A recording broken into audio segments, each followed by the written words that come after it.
खुलताबाद शहरातील जे तहसील कार्यालय आहे या तहसील कार्यालयासमोर एक आंदोलन उभारण्यात आलेलं आहे आणि जे आंदोलन आहे आपण जर बघितलं तर वंचित बहुजन आघाडी यांच्यातर्फे हे आंदोलन करण्यात येत आहे। जर निवडणुकीच्या काळात गॅस सिलेंडर निवडून दिला असतं तर आज किचनमध्ये गॅस सिलेंडर मिळाला असता असा देखील एक उल्लेख या बॅनरवर केलेला आहे। आणि बघितलं गेलं तर नरेंद्र कब मिलेगा सिलेंडर असे हे राज्यव्यापी आंदोलन आज करण्यात येत आहे आणि आंदोलनाचं नेमकं काय वैशिष्ट्य आहे, काय मागणी आहे हे देखील आपण जाणून घेणार आहोत। आपल्यासोबत जे वंचितचे तालुकाध्यक्ष ते आपल्यासोबत आपण त्यांच्याकडनं देखील जाणून घेणार आहोत। दादा नमस्कार। जे वाक्य तुम्ही ज्या बॅनरवर टाकलेलं आहे नरेंद्र कब मिलेगा सिलेंडर, नेमकं काय तुमच्या प्रमुख मागण्या आहेत? आमच्या मागण्या कारण लक्षात घेता 11 मार्च 2026 रोजी आदरणीय बाळासाहेब आंबेडकरांनी सांगितलं होतं तसं भाकीत वर्तवलं होतं का येणाऱ्या काळामध्ये सिलेंडरची ही टंचाई भासणार आहे, परंतु ही गोरगरीब वंचित जे समूहातील जे घटक आहेत त्यांच्यावर जास्त त्याचा परिणाम होईल।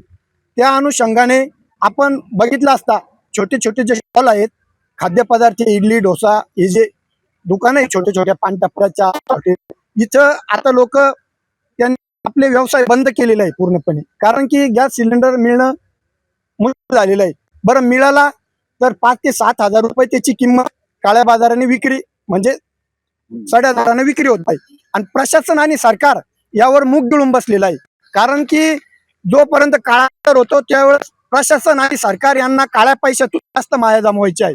या विरुद्ध बाळासाहेब आंबेडकरांनी सदैव नेहमी म्हणजे गोरगरीब वंचित समूहासाठी त्या ठिकाणी आवाज उचललेला आहे आणि याच माध्यमातून हे संपूर्ण आंदोलन नरेंद्र कब मिलेगा सिलेंडर या अनुषंगाने राज्यव्यापी आंदोलन करण्यात येत आहे।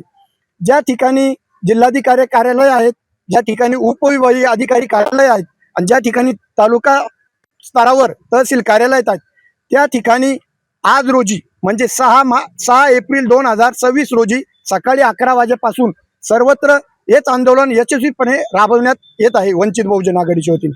आणि आमची प्रमुख मागणी हीच आहे की जे काळा बाजार आहे तो थांबवण्यात यावा, गॅस सिलेंडरसाठी होणारी कृत्रिम टंचाई आहे ती थांबवावी, काळा बाजार थांबवावा, 25 दिवसानंतर गॅस मिळेल ही अट शासनाने शिथिल करण्यात यावी, काळाबाजारी करणाऱ्यावर लोकांवर सक्त आणि कठोर कारवाई करण्यात यावी, वसतिगृहात राहणाऱ्या विद्यार्थ्यांसाठी सरकारकडून कम्युनिटी किचन सुरू करावेत, सरकारकडून जसे अन्न छत्र सुरू केले होते पहिले गोरगरीब वंचित समूहासाठी तसेच 2 किलोमीटर अंतरावर जेवणाची व्यवस्था करण्यात यावी। सरकारने सांगावी की परिस्थिती कधी सामान्य होईल जेणेकरून प्रत्येक स्तरातील लोक आपल्या पद्धतीनं गॅस टंचाईला सामना करावा लागणार नाही, ती अडचण त्यांना भासणार नाही या अनुषंगाने ते उपाययोजना करतील। राज्यात अनेक ठिकाणी KYC नाही म्हणून नागरिकांना गॅस सिलेंडर दिले जात नाही, नागरिकांना तातडीने गॅस उपलब्ध करून द्यावा आमची प्रमुख मागणी आहे।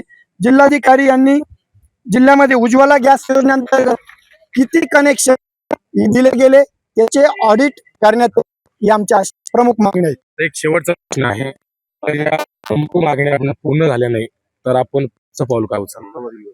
आम्ही वंचित बहुजन आघाडीच्या वतीने श्रद्धेय आदरणीय बाळासाहेब आंबेडकर यांच्या आदेशानुसार आंदोलन करण्यात येईल, रास्ता रोको याची प्रशासनाने गंभीर दखल घ्यावी। कारण कसं आहे यामध्ये गरीब वंचित आणि जे लघु उद्योजक आहेत म्हणजे छोटे छोटे पानटपरी चाय व्यावसायिक हे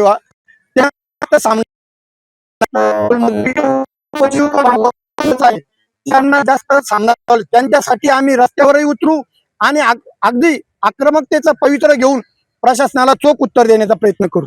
नक्कीच हे होते वंचित बहुजन आघाडीचे तालुकाध्यक्ष यांनी आता सांगितलेलं आहे, जर आमच्या प्रमुख मागण्या पूर्ण झाल्या नाही तर आम्ही रस्त्यावर उतरून आंदोलन करू असा देखील इशारा देण्यात आलेला आहे।